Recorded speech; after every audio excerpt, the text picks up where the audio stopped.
নমস্কার, শেয়ারবাজ থেকে আমি শাশ্বত মিত্র।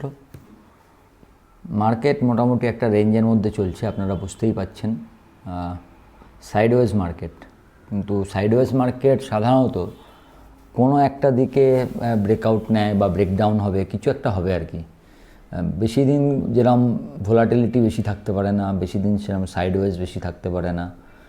এবং সামনে যেহেতু আপনার নিফটি এবং ব্যাঙ্ক নিফটির মান্থলি এক্সপায়ারি আছে, আশা করা যায় যে আপনারা একটা ভোলাটিলিটি হয়তো কাল পরশুর মধ্যে কোনো একটা দিনে দেখবেন।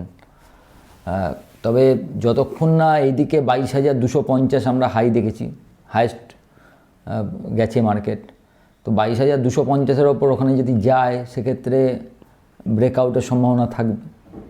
আর লো মানে 22,000। আপনি যদি দেখেন অপশান চেন যদি দেখেন, সবথেকে বেশি দুটো জায়গায় পজিশান হচ্ছে, একটা 22,000-এর, একটা 22,200।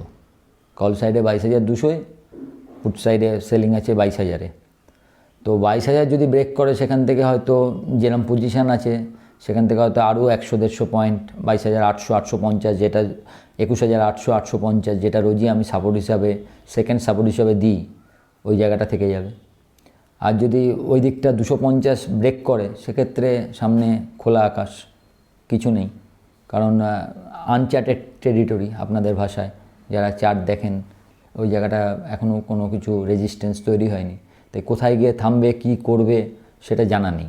তবে আমার যেটা মনে হয়, যদি 250-এর ওপর যায় সেক্ষেত্রে 22,600-650 আপনার প্রথম জায়গা হবে হয়তো, যদি ক্লোজ করে। এবং যদি 22,600 ছাড়ালে 23,200-300 অব্দি হয়তো যেতে পারে, পরের কথা। আগে এই জায়গাটা, এই আপনার রেঞ্জটা তো ছাড়া, আপাতত রেঞ্জ হচ্ছে মার্কেটের 21,800 নিচের দিকে, ওপরের দিকে 22,200-300, মানে 500 পয়েন্টের রেঞ্জে নিফটি। একইভাবে যদি ব্যাঙ্ক নিফটি দেখেন, দেখবেন এতদিন ধরে প্রায় মনে হয় 7-8 দিন হলো 46,000 ব্যাঙ্ক নিফটি ভাঙেনি, 46,000-এর নিচে মনে হয় ক্লোজ দেয়নি সম্ভবত, যদিও ঠিক মনে পড়ছে না। তো ওই 45,800 ব্যাঙ্ক নিফটিটা ধরে রাখুন। আর ওপরের দিকে আপনি 46,900-800 গিয়েই আর যেতে পারছে না, 47,000-এর ওপর উঠতে পারছে না। আগে আপনাদের মনে আছে হয়তো, সপ্তাহ দুয়েক আগে আমি বলতাম 46,200 ওপরে গেলে মার্কেটটা 46,800, 47,000 যেতে পারবে। তো এখন সেটা 47,200টা ছাড়ালে তখন নতুন হাইয়ের দিকে ব্যাঙ্ক নিফটি যায় কি না দেখতে হবে। কিন্তু ব্যাঙ্ক নিফটি হাইতে যে যাবে, তার মেন দুটো ব্যাঙ্ক, মেন নয়, একটা তো মেন ব্যাঙ্ক এইচডিএফসি, যদি একদমই কোনো সহায়তা না করে তাহলে কি যাওয়া সম্ভব? যদি সত্যি করে ওই ব্রেকআউটটা হতে হয়, তাহলে জানেন এইচডিএফসিও 1420 থেকে 1470, 1480 বা 1540 এই জায়গাটা পাবেন ম্যাক্সিমাম জায়গাটা। কোটাকু যে 1710, 1700 এই যে রেঞ্জটা দেখছেন, এটা ছাড়িয়ে 1750-60 অব্দি হয়তো, ম্যাক্সিমাম 1780 অব্দি হয়তো যেতে পারে। সেক্ষেত্রে যদি এক্সপায়ারির আগে ওই সব রেঞ্জে ব্যাঙ্ক নিফটিকে যেতে হয়, 47,000, 47,200, কারণ without Kotak, HDFC and SBI, আজকে এসবিআইও দেখবেন একটু হালকা ছিল আর কি, মানে খুব একটা জোর ছিল না।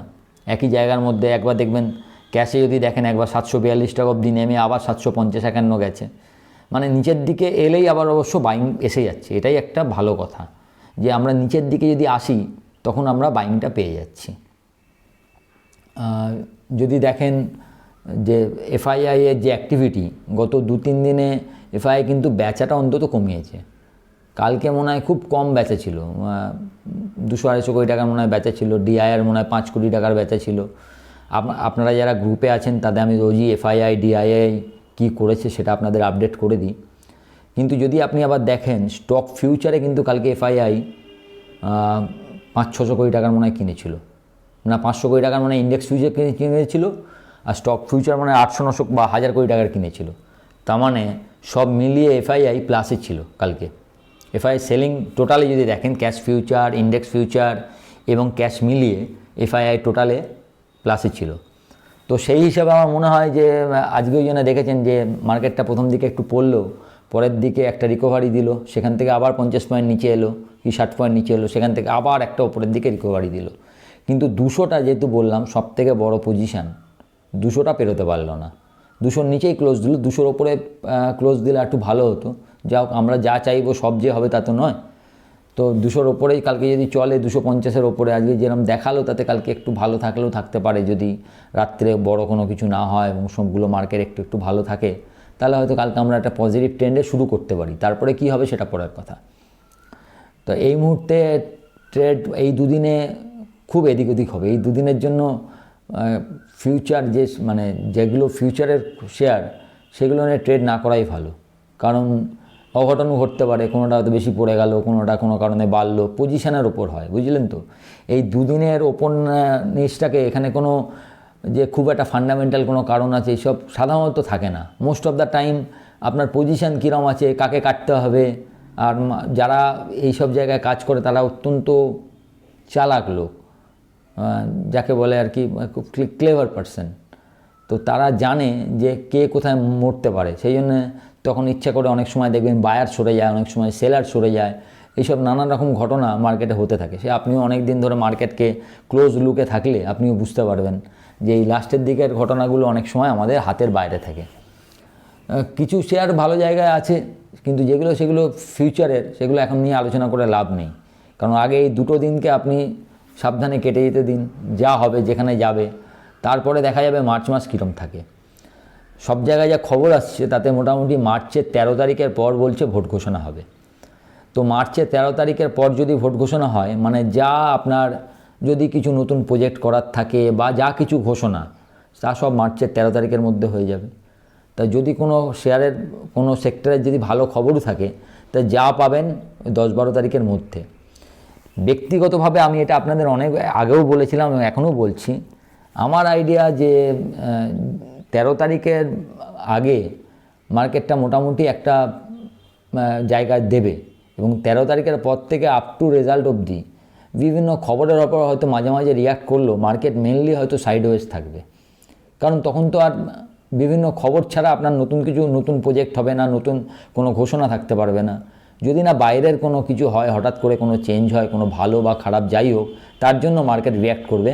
কিন্তু ঘরের থেকে খুব একটা যে আপনার খবর আসবে তা নয়, সম্ভবত নয়। যদি না অন্য কোনো পলিটিক্যাল কোনো খবর থাকলো বা কোনো খারাপ খবর এলো, সেটা তো অন্য জিনিস, সেটা আপনিও জানেন না, আমিও জানি না। কিন্তু এমনি দিক দিয়ে আমরা বলি না যে একটা ঘোষণা থাকতে পারে, অমুক একটা মিটিং আছে, সেখানে কিছু আসতে পারে। 13 তারিখের পর যেহেতু ইলেকশন কমিশন পুরোপুরি আন্ডারে চলে যাবে, তাই সরকার নতুন করে আর কিছু ঘোষণা করতে পারবে না, এটা আপনাকে মনে রাখতে হবে। মানে 13 তারিখের পর মার্কেটটা মোটামুটি একটা স্থিতিশীল অবস্থায় যাবে, যে এই ভ্যালুয়েশনে এই দাম এই করেছে। এইবার হয়তো মার্কেট পার্টিসিপেন্ট, যেরকম আমরা, আপনারা, কিংবা যত বড় বড় কোম্পানি আছে, তারা হয়তো চিন্তা করবে যে সে ব্রোকাররা আছে যে কী ভ্যালুয়েশন হতে পারে, কি না হতে পারে। তবে আমার যদি ব্যক্তিগত আইডিয়া বলেন, তবে যদি কোনো কারণে দেখেন যে বিফোর ভোটের রেজাল্ট মার্কেট যদি কোনো কারণে 23,000 বা 23,200-300 চলে যায়, তাহলে কিন্তু ভোটের পরে আবার একটা ভালো কিছু খবর এলেও, যদি খুব ভালো খবর কিছু না হয়, তাহলে একটা বড় র্যালি হওয়ার সম্ভাবনা আমার মতে কম। কারণ আমি ব্যক্তিগতভাবে তাহলে দেখব যে এটাকে হচ্ছে buy on speculation and sell on news হিসাবে। কারণ আমরা তো এখন স্পেকুলেট করেই নিয়েছি। মার্কেটের সরকার যে একটা নতুন করে আবার আসতে পারে, আমার মনে হয় এটা দামের মধ্যে আছে অলরেডি। আপনার নিফটির ভ্যালু বলুন, আপনার স্টকের ভ্যালু বলুন, সবগুলোর মধ্যে এই ব্যাপারটা অলরেডি ধরা আছে যে সরকার এটাই আসবে। পরবর্তীকালে কি হবে সেটা পরের কথা। এবার সরকার কত ভালোভাবে আসবে, কীরমভাবে আসবে, সেটা অন্য জিনিস। কিন্তু এইটা দামের মধ্যে আছে যে সরকার এরাই আসছে। তো এইটা আপনাকে সবসময় মাথায় রাখতে হবে যে সরকারের চেঞ্জ হবে না, মানে সরকারের আশাটা অলরেডি ইন প্রাইসে রয়েছে। তো সেই বুঝে আমার মনে হয়, আর স্টকগুলো যেভাবে আগের বছরে মার্চ থেকে টানা বেড়েছে, তাতে এখন যদি আপনি মনে করেন যে স্টকগুলো আবার অনেক বাড়বে, অনেক কিছু হবে, আমার মনে হয় ভাবনাটা একটু ভুল হয়ে যাবে। এখন যা নিউজ আসবে আপনি স্টক স্পেসিফিক, ব্রডার মার্কেট পুরো একসঙ্গে আবার ওরকম চলবে বলে আমার তো অন্তত মনে হচ্ছে না। স্পেসিফিক স্টকে কোনো নিউজ থাকলে স্পেসিফিক স্টক বাড়া বা কমা করতে পারে। তবে এই যে পড়ে থাকাটা যদি বেশি না পড়ে যায়, জানবেন এটা খুব ভালো, হেলদি। কারণ একটা স্টক, আপনি রেলওয়ে স্টক সেক্টর ধরুন, 5 বছরের রিটার্ন 6 মাসে দিয়েছে, তাহলে তারপর যদি সে 6 মাস একই দামে বসে থাকে, দ্যাট ইজ ভেরি গুড। একে আমরা বলি টাইম ওয়াইজ কনসলিডেশন।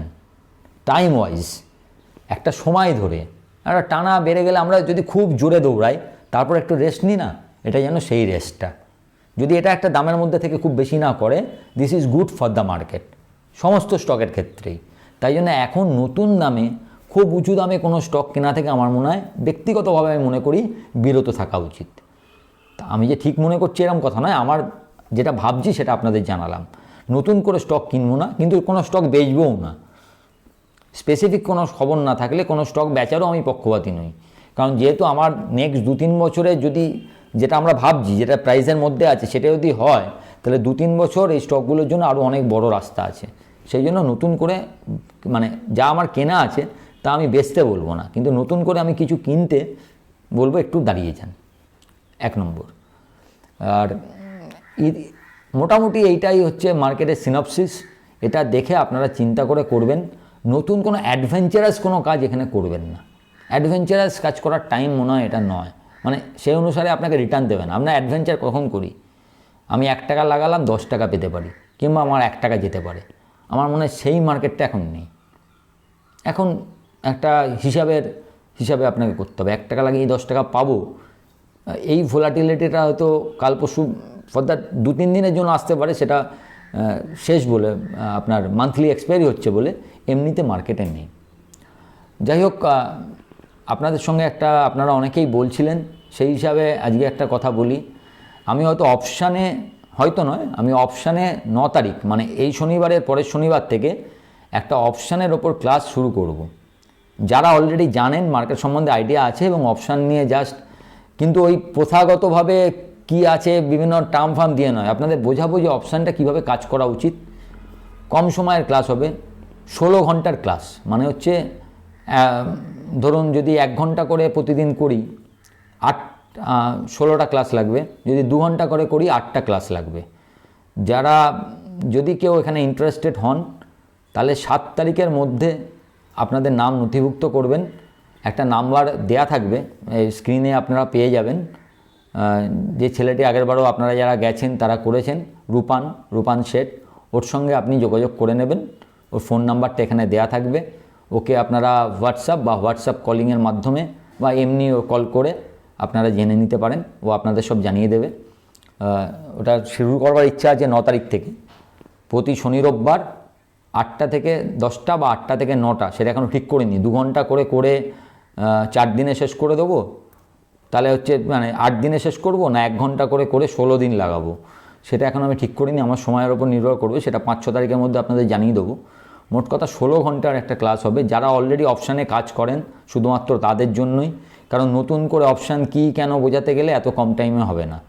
জাস্ট ট্রেডিংটা কিভাবে করবেন সেইটা নিয়ে একটা আলোচনা বলতে পারেন, ক্লাস নাও বলতে পারেন। আপনাদের সঙ্গে একটু আমার অভিজ্ঞতাটাকে শেয়ার করে নেব, কিভাবে করলে আপনাদের ভালো হয়। আমার যেটা মনে হয় সেটা আপনাদের সঙ্গে শেয়ার করব। যাই হোক, ওর সঙ্গে কথা বলে নেবেন। আর ভিডিওটা ভালো লাগলে একটু লাইক শেয়ার করে দেবেন। আর যারা আজকে প্রথম দেখছেন তারা একটু সাবস্ক্রাইব করবেন এবং বেল আইকনটাকে ক্লিক করে দেবেন, যাতে ভিডিও করলে সঙ্গে সঙ্গে আপনি তার ইয়েটা পান। ভালো থাকবেন, নমস্কার।